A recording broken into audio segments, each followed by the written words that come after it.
Chapitre 3, verset 6, on a déjà vu, psaume 31, l'orgueil va apporter des conséquences.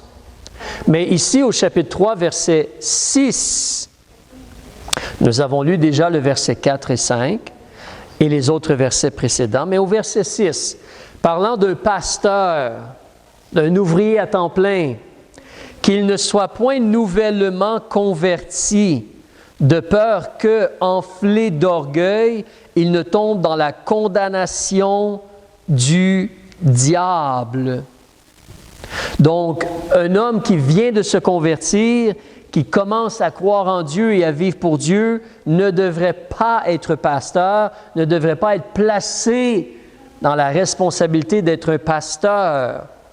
Le danger serait l'orgueil, entre autres. L'orgueil est tombé dans la condamnation du diable. Peut-être avant de continuer avec la réalité de la condamnation du diable, je te partagerai une histoire réelle qui s'est produite dans ma vie. Alors, depuis l'âge de peut-être, comme je disais, autour de 21 ans, je savais que Dieu m'appelait au ministère et à être pasteur.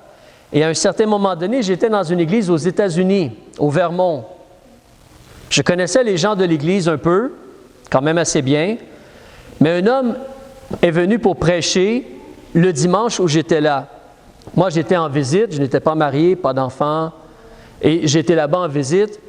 Un homme est venu prêcher, je n'ai jamais rencontré cet homme-là de ma vie, je ne l'ai jamais vu auparavant. Il prêche, il donne la parole de Dieu. Moi, je suis à l'assemblée, je suis vêtu un peu comme maintenant, j'ai un complet, une chemise, je suis assis vers l'avant. Moi, je veux être où il y a l'action. Cette idée de s'asseoir en arrière dans l'église, pour moi, c'est comme, non, tu t'assois en avant, puis tu fais partie de l'action. Alors, je suis assis en avant, sur l'un des premiers bancs, et je participe. Et le monsieur prêche, et moi, je dis, Amen, Amen, Amen. Je suis dans l'action. Je jouis du moment de la parole de Dieu. Et le monsieur apporte un bon message. Et je suis surpris, à un moment donné, le monsieur, pendant son sermon, il arrête, et il pointe vers moi, puis il dit que personne ne laisse ce jeune homme-là être pasteur tant qu'il n'a pas 25 ans. Devant tout le monde, il dit cela. Il pointe vers moi, puis il dit que personne ne laisse ce jeune homme-là être pasteur avant l'âge de 25 ans. Et là, il continue à prêcher. Après la prédication, donc, devinez ce que je fais. Je vais le voir. Je vais le voir, je vais lui parler. Et je lui dis, merci pour la parole de Dieu, c'est un bon message. Et je lui dis, vous ne me connaissez pas. Comment vous faites pour savoir que je suis appelé au ministère? Il dit, je le sais. Mais fais attention, ne sois pas pasteur avant 25 ans. Dans l'optique que c'est dangereux pour l'orgueil. C'est dangereux pour l'orgueil. Alors, il a dit cela. Mais ici, Dieu nous dit le danger d'orgueil et ensuite on va attacher cela à la réalité que tu pourrais tomber dans la condamnation du diable. Reculons dans le livre d'Ésaïe. On va revenir ici. Ésaïe, chapitre 14. Alors, dernièrement, on a parlé du péché, si tu te rappelles. On a parlé d'où le péché vient, comment le péché a débuté. Le péché n'a pas débuté en réalité avec Adam et Ève. Alors, le diable s'est rebellé contre Dieu. À la base, c'est Lucifer, qui maintenant est appelé le diable ou Satan, un adversaire ou quelqu'un qui blasphème contre Dieu, qui dit des mensonges au sujet de Dieu, qui essaie de tromper les gens au sujet de Dieu. C'est ce que le mot diable veut dire, un blasphémateur ou quelqu'un qui ment au sujet de Dieu. Et Satan veut dire un adversaire. Il est contre Dieu et le plan de Dieu. Mais avant, il était appelé Lucifer. On a parlé un peu de cela. Mais là, regardons surtout les actions et la condamnation du diable. Alors, chapitre 14 dans Ésaïe et le verset 12, on te dit « Comment es-tu tombé du ciel, astre brillant comme Lucifer ?» Alors, on avait parlé, le mot Lucifer veut dire porteur de lumière. Il n'est pas la lumière, mais il reflétait la gloire ou la lumière de Dieu comme un chérubin protecteur. Comment es-tu tombé du ciel, fils de l'aurore? Comment as-tu été abattu à terre, toi qui foulais les nations? Qu'est-ce qu'il a dit en son cœur? On va voir tantôt, l'orgueil débute dans le cœur. Il a dit en son cœur, « Je monterai aux cieux ». Il veut être élevé. « J'élèverai mon trône par-dessus les étoiles de Dieu ». Il veut être au-dessus des autres, au-dessus de tout. « Je siégerai sur la montagne de l'assemblée ». Il veut être le chef, le boss, le Dieu. Aux régions lointaines de l'Aquilon. Le mot Aquilon veut dire le nord. Mais je monterai sur les hauteurs des nues, comme les nuages. Il va monter au ciel. Il va être semblable au Très-Haut. Le diable voulait prendre la place de Dieu, usurper Dieu. Il voulait être dans le siège de Dieu, si on pourrait dire, sur le trône de Dieu, et régner. Il voulait avoir la gloire. L'orgueil, cela a débuté dans son cœur, hein? Tu disais en ton cœur. Verset 15, mais évidemment, il a été châtié et puni. Mais tu es descendu dans le sépulcre, dans les profondeurs du tombeau. Et présentement, Dieu permet que le diable fasse des choses, mais nous savons par les écrits de Dieu la destinée, la fin du diable. Tu peux avancer avec moi en Matthieu chapitre 25. Nous avons vu cela aussi. Matthieu chapitre 25, verset 41. Suis-moi, s'il te plaît. Alors, le problème, le diable en son cœur, c'est l'orgueil qui est venu. Il s'est élevé, il a voulu être comme Dieu, avoir la première place, avoir la gloire, les applaudissements. Mais évidemment, Dieu l'écrase ou Dieu le rabaisse. Verset 41.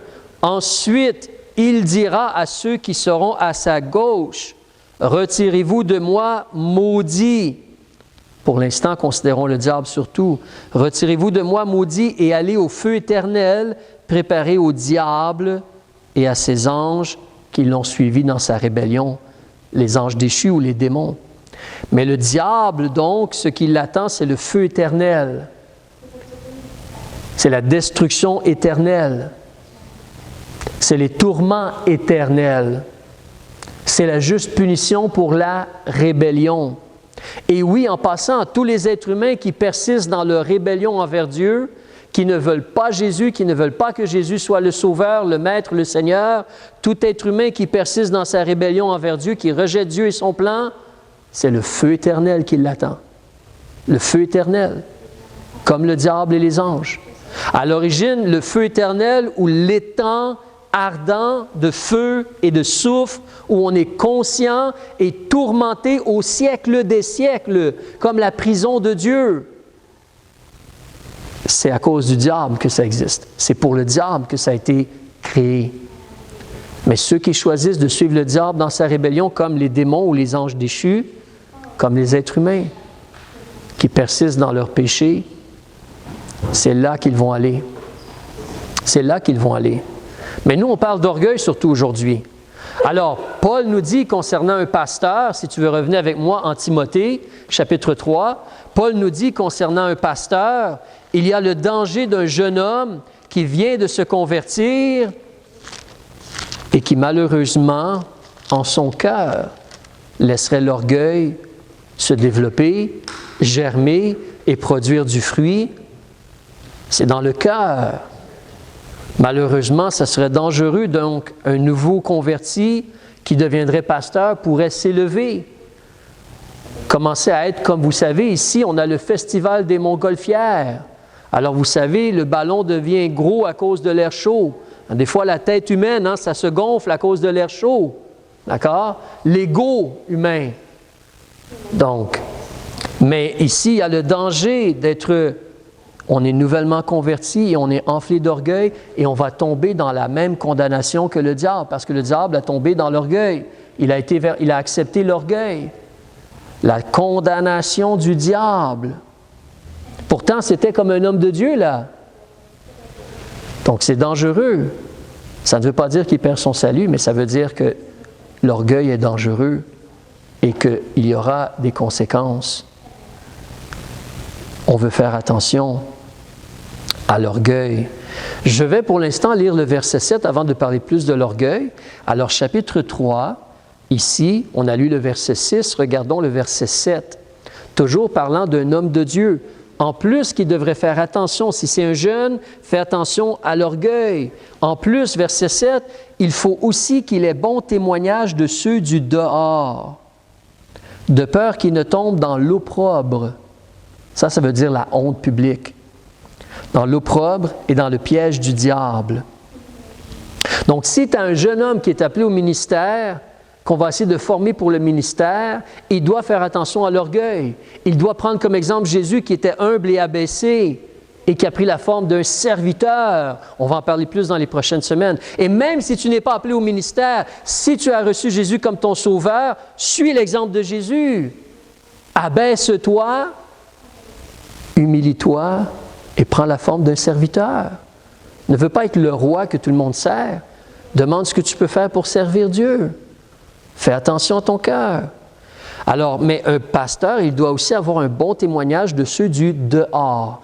Dans le Nouveau Testament, l'expression du dehors, ça signifie les gens qui ne sont pas dans la maison de Dieu, qui ne sont pas dans la famille de Dieu, qui ne sont pas nés de nouveau, qui ne sont pas des enfants de Dieu. Ce sont des gens du dehors. Ce sont des gens non sauvés. Ce sont des gens qui sont des méchants. Ce sont des gens qui sont des injustes. Ce sont des gens qui ne sont pas convertis, des infidèles. On parle de cela. Il faut que l'homme qui est sauvé et qui est appelé au ministère, il doit faire attention pour avoir un bon témoignage de la part des gens du dehors, de ceux qui ne croient pas. Évidemment, si le monsieur, il est pasteur, est-ce que les gens dans l'Église devraient parler en bien de lui?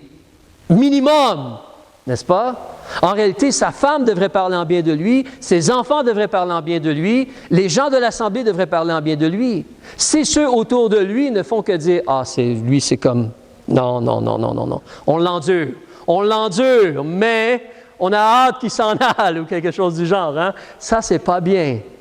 Mais s'il a un bon témoignage de ceux près de lui, amen. Mais aussi, il doit avoir un bon témoignage de ceux qui ne croient pas en Dieu. Les gens qui ne croient pas en Dieu doivent voir cet homme-là et dire « C'est un bon gars. C'est un bon gars. C'est quelqu'un de bien. C'est quelqu'un qui est correct. » Ils doivent parler en bien de lui. Peut-être qu'ils ne sont pas d'accord avec lui. Peut-être « Ah, lui, il est trop zélé. Lui, il est trop religieux. Lui, il est trop ceci ou cela. » Mais c'est une bonne personne. Il faut avoir un bon témoignage des gens du dehors quand tu es un homme de Dieu. Évidemment, tous les chrétiens aussi, n'est-ce pas? Tous les chrétiens devraient avoir un bon témoignage. Les gens devraient parler avec respect et en disant, oui, pas parfait, personne n'est parfait, ça n'existe pas, mais c'est quelqu'un qui fait le bien. On l'apprécie ou quoi que ce soit. Le témoignage, c'est important. Alors, un homme de Dieu doit faire attention à l'orgueil. Un nouveau converti ne devrait pas être établi dans le ministère rapidement. Il y a le danger de l'orgueil. L'importance d'un témoignage pour les gens autour de nous, les gens de dehors surtout, parce qu'il y a le danger de tomber dans l'opprobre, la honte publique. La honte publique. Imagine si justement il y a quelque chose où, ah oui, ça c'est le pasteur de telle église, oui, on le connaît, c'est lui qui a fait cette chose-là. C'est lui qui peut-être, il conduisait trop vite, puis il a frappé. Et il y a eu un accident, puis même quelqu'un qui a été blessé ou qui est mort. Oui, c'est ce pasteur-là. C'est lui. Oui, c'est ce pasteur-là. Tu sais, celui qui parle toujours dans le dos des autres, là. Il est connu. Il est connu. Ça serait honteux publiquement. Alors, tu dois absolument faire attention. En tant que chrétien, encore plus en tant qu'homme de Dieu, tu dois faire attention. Ton témoignage, ta personne, parce que tu peux tomber dans la honte publique ou, à la fin du verset 7, on te parle du piège du diable. Le piège du diable. C'est vrai qu'ici, c'est écrit au singulier, le piège du diable. Mais nous savons qu'en réalité, le diable a plus qu'un piège. Le diable a plus qu'un piège. Si tu veux reculer avec moi dans l'épître de Paul aux Éphésiens, vous connaissez ce passage-là, hein, ça nous parle du combat que nous menons, qui n'est pas contre la chair et le sang. On ne se bat pas avec les êtres humains. On se bat en réalité contre le diable et les autres anges ou démons ou anges déchus ou les autres êtres spirituels comme cela. Tu regardes ici au chapitre 6, verset 12, c'est un rappel, on connaît le verset. Éphésiens chapitre 6, verset 12, on te dit, « Car ce n'est pas contre la chair et le sang que nous avons à combattre, mais contre les principautés. » Ça, c'est les gens élevés dans le royaume céleste ou spirituel ou invisible.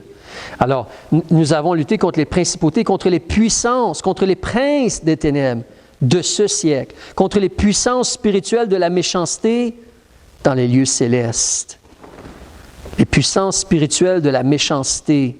Ce n'est pas des gens gentils, là, ça, hein?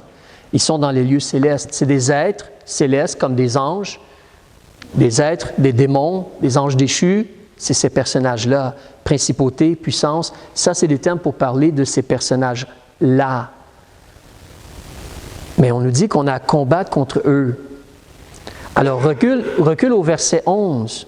« Revêtez-vous de toute l'armure de Dieu, afin que vous puissiez tenir ferme contre les artifices du diable. » Le diable et ses cohortes, ou ses, entre parenthèses, serviteurs, pas nécessairement amis, mais ses serviteurs, les gens qui sont, les êtres qui l'aident, si je pourrais dire, les démons qui l'aident, les artifices du diable. Ici, le mot artifice, ça n'a rien à voir avec des feux d'artifice. Ça n'a rien à voir avec cela. En anglais, c'est vials. Mais en français, artifice veut dire c'est un moyen habile pour tromper. C'est un moyen habile pour tromper. Alors, on te parle des artifices du diable. Tantôt, on te parlait de le piège du diable. Évidemment, le diable serait content si tu as un homme qui est là pour parler de Dieu, puis tu réussis à le salir. Est-ce que les gens vont l'écouter? Non, il est sale. Il est sale. Il est sale. Je veux dire, je sais qu'à la maison, des fois, on a un peu la situation, hein, si on a de la nourriture, on l'échappe par terre. Est-ce qu'on la ramasse pour la manger? Alors, on va arrêter cela, mais un homme de Dieu qui malheureusement parle mal, réagit mal, ou quelque chose du genre, ça devient comme honteux. L'outil est maintenant comme sali, souillé. Le piège du diable a comme fonctionné. Maintenant, son témoignage est comme réduit. La lumière ne va pas briller autant, malheureusement. Mais il y a les artifices du diable. C'est pourquoi il faut vraiment prier que Dieu appelle des gens au ministère. Il faut vraiment prier pour les gens qui sont dans le ministère. Il faut prier les uns pour les autres. Faire attention à notre vie, nos actions. Mais on parle aujourd'hui surtout de l'orgueil. Je veux te donner 3 petites choses en terminant concernant l'orgueil. Premièrement, regarde avec moi dans l'épître de Jean, la première épître de Jean. Lorsqu'on a parlé du péché, on a considéré cela aussi, mais le système de ce monde, 1 Jean chapitre 2, la première épître de Jean chapitre 2, le système de ce monde, ça va être le verset 16. Mais tu te rappelles, c'est quoi le système de ce monde? Qu'est-ce qui détruit le monde, le système de ce monde, la façon de vivre sur la terre? Qu'est-ce qui ruine les choses? Le diable et ses mensonges. Mais qu'est-ce qui ruine? Il y a 3 choses. Dieu nous dit au verset 16, il y a la convoitise de la chair. Ta chair veut absolument être satisfaite et elle va accepter de faire presque n'importe quoi pour se satisfaire. Détruisant plein de choses sur son passage et ruinant plein de choses sur son passage. La convoitise de la chair, la convoitise des yeux. Tes yeux veulent absolument quelque chose, tu veux te satisfaire toi-même, les gens veulent se satisfaire et ils vont faire plein de choses croches et mauvaises et détruire et ruiner par leurs choix et leurs actions. Mais regarde la 3e surtout, c'est ce qui nous intéresse ce matin. La 3e chose qui détruit le monde, c'est quoi? L'orgueil de la vie. Alors, l'orgueil fait partie d'une des 3 choses qui sont dans le monde et qui sont contraires à Dieu et qui détruisent le monde, le système de ce monde. Pas les individus, mais le monde, le système de ce monde. L'orgueil de la vie. Alors, l'orgueil, c'est extrêmement dangereux. Extrêmement dangereux. Il y a quelque chose de régulièrement demander à Dieu, de régulièrement nous-mêmes se regarder dans le miroir, de régulièrement faire attention pour regarder, est-ce que je suis un petit peu orgueilleux présentement? Est-ce que je parle un petit peu avec orgueil ou j'agis un peu avec orgueil? Est-ce que je me pense un peu trop bon peut-être à mes propres yeux? de surveiller son cœur soi-même, mais surtout de demander à Dieu de nous surveiller, parce que nous, des fois, on est aveugle. Mais de faire attention à l'orgueil. Tu sais, à l'opposé des choses dans le monde, comme l'orgueil de la vie, ça, évidemment, c'est la noirceur, c'est le mal, c'est la méchanceté. L'orgueil, suivre sa chair, suivre ses yeux, ça mène à la destruction, c'est la méchanceté, c'est le mal. À l'opposé de cela, tu as la grâce de Dieu et tu as l'amour, le vrai amour, l'amour divin. Regarde avec moi en 1 Corinthiens chapitre 13, tu connais ce passage-là. C'est le passage qui nous parle de l'amour. Mais considère bien ce qu'on nous dit et vois l'opposé ici. Donc, l'orgueil, c'est dans le système de ce monde. On se détourne de cela. Mais en réalité, dans la vie avec Dieu ou le système de Dieu, qu'est-ce que tu as? 1 Corinthiens chapitre 13. Remarque ce qu'on nous dit au verset 4. La charité, le vrai amour, l'amour divin, là. Pas l'amour humain, pas Eros, l'amour charnel, mais le vrai amour, l'amour divin. La charité, elle est comment?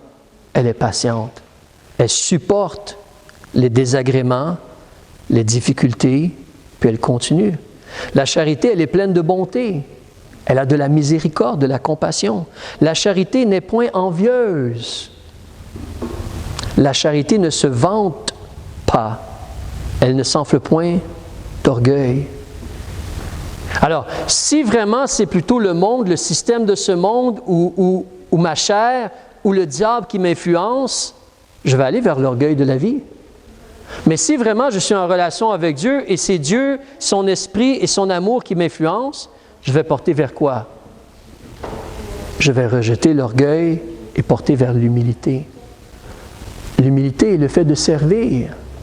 Je vais porter vers cela. Aucun être humain n'est parfait, mais on voit l'influence, on voit la différence. Comme je vous disais tantôt, l'orgueil, où est-ce que ça débute? Ça débute dans ton cœur. Dans ton cœur. L'orgueil débute dans ton cœur. C'est quoi le cœur? Un jour, peut-être, on va détailler plus cela. Mais rappelez-vous qu'en réalité, vous êtes un être humain. Est-ce qu'il y a quelqu'un ici qui est un martien? Ou un mercurien? Je ne sais pas pourquoi on dit toujours martien. Il y a d'autres planètes, mais on dit toujours martien. Est-ce que vous êtes un jupitérien ou un saturnien ou un saturnipopette ou quelque chose? Alors, mais sérieusement, nous sommes des êtres humains, n'est-ce pas? Et en tant qu'être humain, il y a 3 parties à nous. Tu as un corps physique, tu es assis ici. Tu es tanné d'être assis, hein, tu voudrais te lever et faire d'autres choses. On va finir bientôt. Mais tu as un corps humain, tu es assis. En même temps, tu as aussi un esprit, tu penses, tu réfléchis. Ton esprit, ce n'est pas ton corps. Ton esprit, c'est toi, c'est ta pensée. Et quand tu es sauvé, l'Esprit de Dieu vient habiter en toi. Là, tu as l'Esprit de Dieu, tu deviens une personne spirituelle. Mais en plus, tu as aussi un cœur. Ton cœur, ce n'est pas ta pensée. Ton cœur, c'est tes sentiments, c'est tes émotions et c'est surtout ton vouloir, ta volonté, ce que tu veux avoir. Ton cœur. Le diable, il voulait prendre la place de Dieu. C'est ton cœur. Regardez quand Jésus a été tenté. Viens avec moi dans Luc, chapitre 4. On va terminer très bientôt. Luc, chapitre 4. Quand Jésus a été tenté, qu'est-ce que le diable a essayé de faire? Luc, chapitre 4. Vous connaissez cela, vous avez lu les tentations. Je ne vous enseigne rien de nouveau, juste de remarquer le danger, comment l'orgueil débute. Mais tu vois, au verset 3, qu'est-ce que le diable a donné comme première tentation ici? Il a dit à Jésus, « Hey toi, si toi tu es vraiment le Fils de Dieu là, tu pourrais commander à ces pierres de devenir du pain, et toi tu as faim en plus. Comment ça, toi, tu meurs de faim? Comment ça, toi, tu ne réussis pas à te satisfaire ou te nourrir? Tu es supposé être le Fils de Dieu. Ha, ha! Comment ça, toi, tu n'es pas capable de te satisfaire ou te remplir le ventre? Si tu es vraiment le Fils de Dieu, tu as juste à donner l'ordre et ça va se faire. N'est-ce pas que cela vient frapper quoi? Ton cœur. Ton cœur. Ton ego. Ta personne. Ta situation. Mais qu'est-ce que Jésus répond? La vraie vie, c'est quoi? C'est la parole de Dieu. C'est Dieu la vraie vie. C'est la parole de Dieu la vraie vie. L'homme vit de la parole de Dieu. Ensuite, comment le diable va le tenter? Il va le mettre en haut d'une montagne. Il va lui montrer tous les royaumes. Là, tu vois cela au verset 5. Et qu'est-ce que le diable lui dit? Je vais te donner toute cette puissance et la gloire de ces royaumes, car elle m'a été donnée et je la donne à qui je veux. Si donc tu te prosternes devant moi, toutes ces choses-là vont être à toi. Et c'est plaisant d'avoir des choses, n'est-ce pas? C'est plaisant d'avoir des choses et des richesses et accumuler des choses. Mais c'est quoi là? C'est encore là, essayer de piquer le cœur. Veux-tu avoir quelque chose? Veux-tu avoir quelque chose? Alors, c'est d'essayer d'influencer le cœur, le vouloir. Tu te rappelles, Ève, qu'est-ce qu'elle a fait? Elle a vu que c'était bon pour devenir intelligent. Hein? Il y a le vouloir, il y a le désir, la volonté, ce qu'on recherche. C'est là qu'en réalité, qu'est-ce que tu recherches vraiment dans ta vie? Est-ce que tu veux que tout le monde t'applaudisse? Je vous ai conté l'histoire du monsieur avec qui je travaillais dans le passé. Il était plus petit que moi, ça c'est dur, mais il était plus petit que moi, plus mince que moi, plus petit que moi. Il y a des gens qui ont dit qu'il avait le frame d'un hamster, si vous comprenez cette expression-là. Alors sinon, je vous l'explique après.